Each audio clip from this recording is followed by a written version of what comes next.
আসসালামু আলাইকুম, ওয়েলকাম করছি রিয়াসাত আজিম। ভিন্ন ধর্ম মতাদর্শের যারা শুনছেন সবার প্রতি আন্তরিক কৃতজ্ঞতা। আত্মাহুতির দিন বাংলাদেশের ক্রিকেটে। বাংলাদেশ দল ভারতের বিপক্ষে যে ধরনের প্রেসারে পড়েছিল গতকাল থার্ড সেশনে, যখন দুই রবীন্দ্র জাদেজা এবং রবিচন্দ্রন অশ্বিনের অসাধারণ সপ্তম উইকেট পার্টনারশিপ বাংলাদেশের বোলারদেরকে অর্ডিনারি প্রমাণ করেছিল, যারা প্রথম দুই সেশনে ছিল অনেক বেশি বিধ্বংসী। সেই সংখ্যাটা বাংলাদেশ দিনের প্রথম সেশনেই কাটিয়ে ওঠে। যে 4টা উইকেট যাবার কথা ছিল সেই 4 উইকেটের 3টা তাসকিন আহমেদ নিয়েছেন।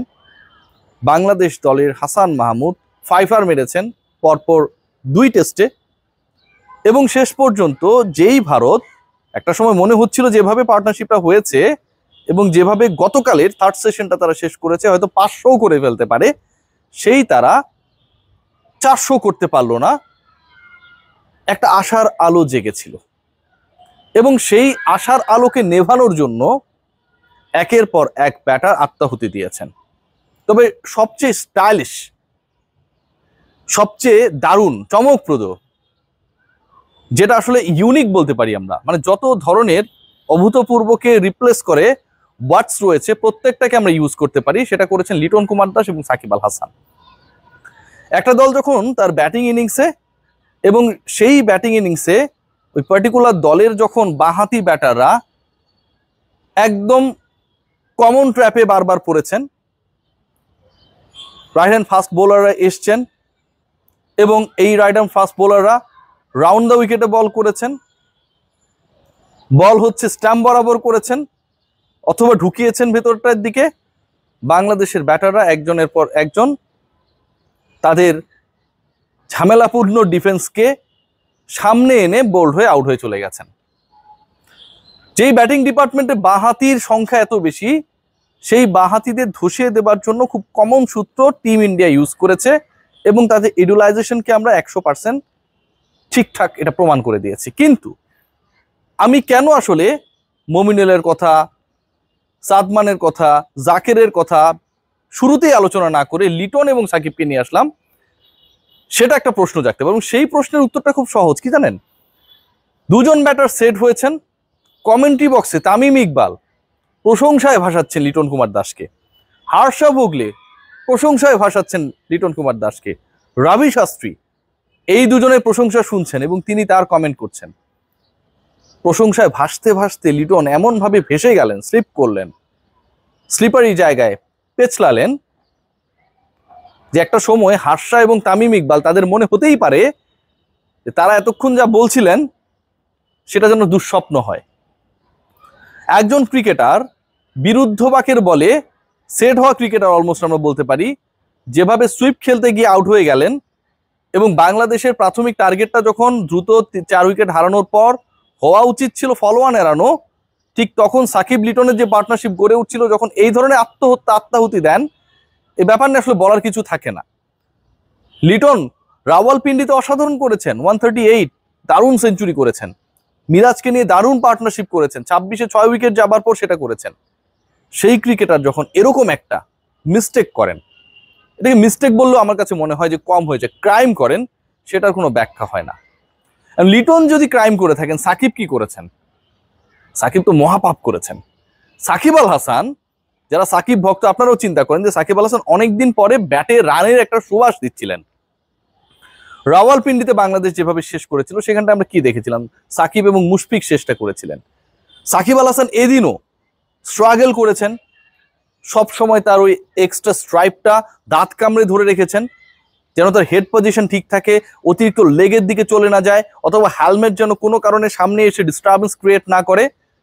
সাকিবের প্রত্যয় ছিল দেখার মতো, কিন্তু সেই প্রত্যয়টা তখনই আসলে প্রশ্নবিদ্ধ হয়ে যায় যখন এই সাকিব আল হাসান, যিনি তার সংগ্রামী ইনিংসটাকে বিল্ড আপ করছিলেন, 13 ঘরে গিয়ে রিভার্স সুইপ করতে গেলেন। তামিম ইকবাল ধারাভাষ্যে অনেকেই বলতে পারেন যে তামিম ইকবাল তো সাকিবরে দেখতে পারে না, কিন্তু যে কথাটা বলেছেন সেটা কি ভুল বলেছেন? ব্যাখ্যাটা ছিল এরকম, রিভার্স সুইপ তো সাকিবের খেলা না, এটা তার শট না। প্রত্যেকের ট্রেডমার্ক কিছু শট থাকে, কেউ খেলেন ডাউন দ্য উইকেটে, কেউ কাভার ড্রাইভ ভালো খেলেন, কেউ পুল ভালো খেলে, সবার কিছু কিছু আইডেন্টিটি থাকে। এই কাজটা যদি মুশফিকুর রহিম করতেন, হয়তো সমালোচনা হলেও এই আলোচনাটা হতো যে মুশফিক এই শট খেলে প্রচুর রান করেছে, এটা তার শট। কিন্তু দিন শেষে সাকিব আল হাসান যখন রিভার্স সুইপ করতে গিয়ে এভাবে আউট হয়ে যান, দলকে আরো চরম বিপর্যয়ে ফেলেন, তখন বাংলাদেশ দল যেভাবে শুরুটা করেছিল দিনের, যেভাবে গতকালের দিনটাও শুরু করেছিল, ঠিক শুরুটা বাংলাদেশের হলে শেষটা যে বাংলাদেশের থাকে না, সেই জিনিসটাই প্রমাণ হয়ে যায়। এবং সাকিব এবং লিটন সেটা করেছেন, দুইজনই সুইপ করে আত্মাহুতি দিয়েছেন, বাংলাদেশকে বিপদে ফেলেছেন। বাংলাদেশ 150 করতে পারে নাই, ঠিকঠাক করতে পারার কথাও না। ইনিংসটা যতটুকু এগিয়েছে তার পুরো কৃতিত্ব আমরা বলতে পারি মেহেদী হাসান মিরাজকে। 8 নম্বরে ব্যাট করতে নামেন এবং প্রতিবারই যখনই ব্যাট করতে নামেন দল চাপের মধ্যে থাকে, সেখান থেকে তিনি কিছু একটা করার চেষ্টা করেন। আজও সেই চেষ্টাটা করেছেন, শেষ পর্যন্ত আসলে সফল হওয়ার সুযোগ ছিল না, কারণ তিনি একাই অপরাজিত ব্যাটসম্যান, বাকি সবাই সাজ করে ফিরেছেন। চিন্তা করতে পারেন। Now I would discuss about Najmul Hossain Shanto. মানে আপনারা চিন্তা করে দেখেন যে একজন ক্যাপ্টেন, একজন লিডার, একজন প্ল্যানার, সেনাপতি, যিনি পুরো দলকে আসলে সামনের দিকে নিয়ে যাবেন, সেই নাজমুল শান্তর পারফরম্যান্স।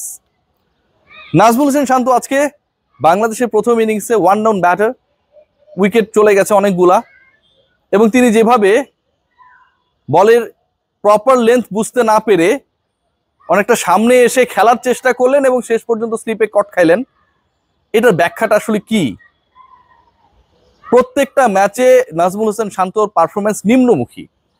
একজন ক্যাপ্টেন যখন অধারাবাহিক হতে পারে কিন্তু সুপার অধারাবাহিক হয়ে যান, ঠিক তখন তিনি কি সত্যি সত্যি ওই পার্টিকুলার দলটাকে নেতৃত্ব দেওয়ার জন্য মানসিকভাবে সাউন্ড অবস্থায় থাকেন?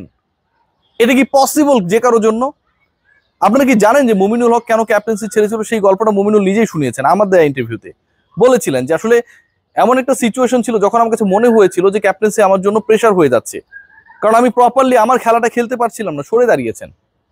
আমাদের শান্তকে 3 ফরম্যাটে ক্যাপ্টেন থাকতেই হবে, আমাদের শান্তকে 3 ফরম্যাটে ক্যাপ্টেন রাখতেই হবে। ধরুন তিনি ক্যাপ্টেন না, সচিন টেন্ডুলকার তার ক্যারিয়ারে কত বছর ক্যাপ্টেন ছিলেন বলেন তো? MS ধোনির আন্ডারে খেলেন নাই? তিনি কি খারাপ পারফর্মার, খারাপ হয়ে গেছেন, কিংবদন্তি হন নাই? সো ব্যাখ্যাগুলো বা বিশ্লেষণগুলো, চিন্তা ভাবনাগুলোর জায়গাগুলো যখন এরকম হয় যে আমি ক্যাপ্টেন থাকলে আমি কেবল দলে গুরুত্বপূর্ণ, আদারওয়াইজ না, তখন আসলে সেই দলটা ডুবতে বাধ্য এবং সেই সেনাপতিও ডুববেন। নাজমুল শান্তর পারফরমেন্স, সাকিব আল হাসানের পারফরমেন্স, লিটন কুমার দাসের পারফরমেন্স ছাপিয়ে 0তে আউট হলেও আমার কোনো কিছু বলার ছিল না। The way they got out, the way they threw their wicket, এটা তো কোনোভাবেই সাপোর্টেবল না। সেট ব্যাটার যখন রিভার্স সুইপ খেলেন তো টেস্ট ক্রিকেটে, যেটা তার শট না according to Tamim Iqbal, according to the other spectators, Liton Kumar Das যখন বিরুদ্ধ পাকের বল বসে এনে সেই বলটা মারতেই হবে এবং পুরোপুরি প্ল্যান্ড ওয়েতে তাকে ওই শটটা খেলার জন্য প্রলুব্ধ করেছেন রোহিত শর্মা। ফিল্ডিং পজিশনটা যেভাবে চেঞ্জ করেছেন, জুরেলের পজিশন যেভাবে চেঞ্জ করেছেন, দ্যাট ওয়াজ দ্য প্ল্যান। এবং সেই প্ল্যানেই আমি যখন পা দেই, ঠিক তখন বাংলাদেশের টেস্ট টেম্পারমেন্ট, কমিটমেন্ট, কনসিস্টেন্সি নিয়ে এই কদিন আগেও আমরা যখন বাকবাকুম করছিলাম, সেই জায়গায় আসলে কিছুটা হলেও সবার মাথায় টায়রা পড়ে যায় যে আমরা আসলে ঠিক না। টিম টাইগার্স বোলিং ওয়াইজ অসাধারণ করেছে। ইভেন ভারতের দ্বিতীয় ইনিংসেও বাংলাদেশের বোলাররা যথেষ্ট চেপে ধরার চেষ্টা করেছেন। তাসকিন ভালো করেছেন, মিরাজ উইকেট নিয়েছেন, বিরাট কোহলিকে ফিরিয়েছেন, রানা উইকেট পেয়েছেন। কিন্তু এন্ড অফ দ্য ডে আপনার ব্যাটিং লাইন আপ যদি এভাবে ভোগায়, তাহলে সেই দলটা কতবার পার পাবে? সব সময় 26-এ 6 উইকেট পড়ে যাবে, মিরাজ এবং লিটন বাঁচিয়ে দেবেন, এমনটা হবে না ভাই। টেস্ট ক্রিকেটটা সেশনের খেলা, যেখানে প্রথম সেশনে বাংলাদেশ হারিয়েছে 7 উইকেট। সবাই ভালো থাকবেন।